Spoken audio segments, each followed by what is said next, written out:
Hello students, हमारे YouTube channel engineering with AP online classes में आपका स्वागत है। आज हम स्टार्ट करने जा रहे हैं चैप्टर 1 इंट्रोडक्शन, जिसका पार्ट 2 है। पहला पार्ट हम करा चुके हैं, अगर आपने नहीं देखा है तो देख लीजिए, उसका लिंक डिस्क्रिप्शन में है। तो शुरू करते हैं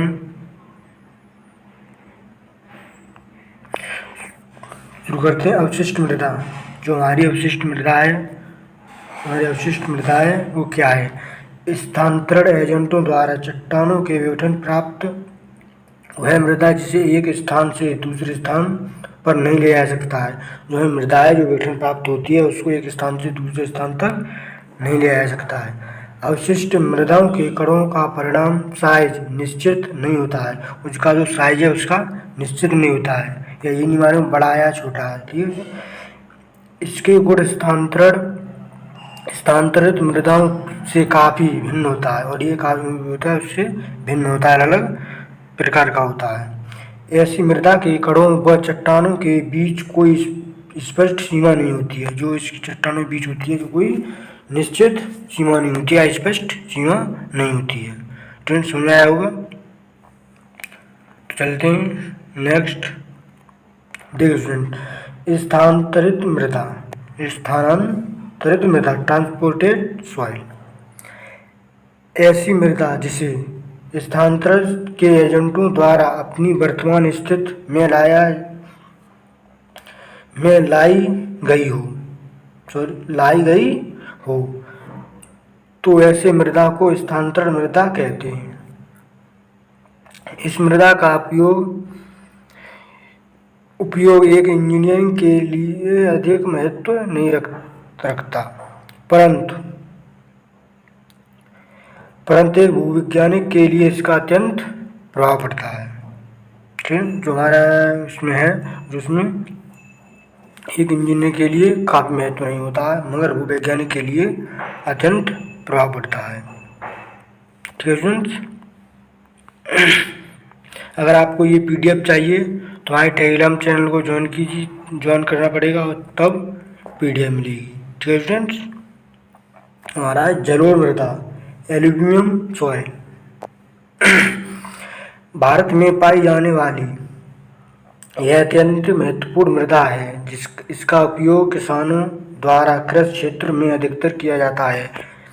इस मिट्टी को गंगा व ब्रह्मपुत्र नदियां हिमालय से बहाकर ला रही है। यह मृदा असम, पंजाब, बिहार, उड़ीसा, उत्तर प्रदेश आदि राज्यों में प्रचुर मात्रा में पाई जाती है। हालांकि भिन्न भिन्न राज्यों की जलोढ़ मृदा में थोड़ा बहुत अंतर अवश्य होता है। जो कि अन्य के अलग राज्य हैं उनमें मिट्टी का अलग अलग थोड़ा बहुत अंतर होता है।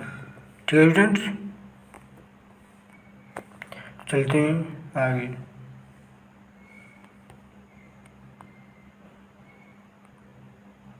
देखिए स्टूडेंट्स,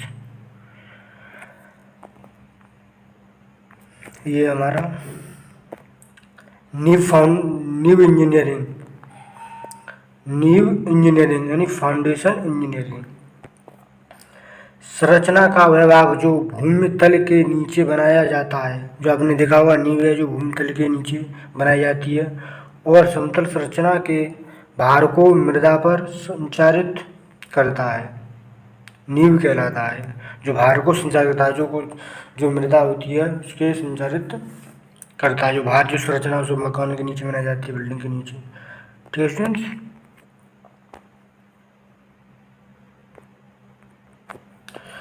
और नींव किसी भी संरचना का महत्वपूर्ण अंग है, जो किसी भी संरचना उसका महत्वपूर्ण अंग है।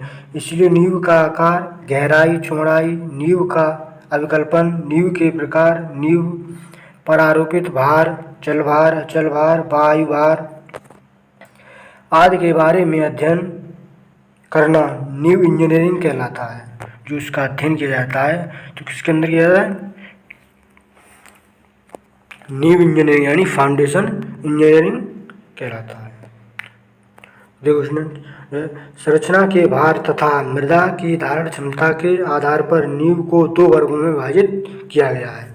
जिससे 2 वर्गों में विभाजित किया गया है। उसके पता है 2 वर्ग कौन से? उथली नींव पहला नंबर, दूसरा नंबर है गहरी नींव। तो देखते हैं उथली नींव क्या होती है। जब नींव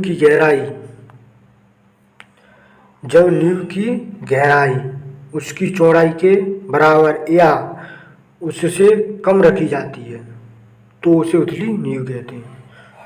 ठीक है, जो हमारी नींव की गहराई है उसकी चौड़ाई के बराबर या उससे कम रखी जाए उसे उथली नींव कहते हैं। उथली नींव कहते हैं। अब गहरी नींव पर आए। गहरी नींव, डीप फाउंडेशन। जब नींव की गहराई इसकी चौड़ाई से अधिक रखी जाती है, जब नींव की गहराई है जो उसकी चौड़ाई से अधिक रखी जाती है तो इसे गहरी नींव कहते हैं। इस प्रकार की नींव का उपयोग अधिक भार वाली संरचना के लिए किया जाता है, जो उस पर ज़्यादा भार लगता है उसके लिए किया जाता है। तो इसमें हमारा अब आएगा next some other important topic. जो हमारे इम्पोर्टेंट टॉपिक हैं, इंजीनियरिंग के आधार पर मृदा का वर्गीकरण निम्न समूह में किया जाता है। जो इंजीनियरिंग के आधार पर है, जो मृदा का वर्गीकरण निम्न समूह में किया जाता है। तो इसका हमारा देखिए फर्स्ट हो जाए हमारा ससंजनहीन मृदाएं। ससंजनहीन मृदाएं, ठीक है जी। अब इसको क्या कहते हैं? ऐसी मृदा जिनमें यदि जल की कुछ मात्रा मिलाकर उन्हें इच्छानुसार आकृति नहीं दी जा सकती है। इच्छानुसार आकृति नहीं दी जा सकती है तो इसे ससंजनहीन मृदा कहते हैं।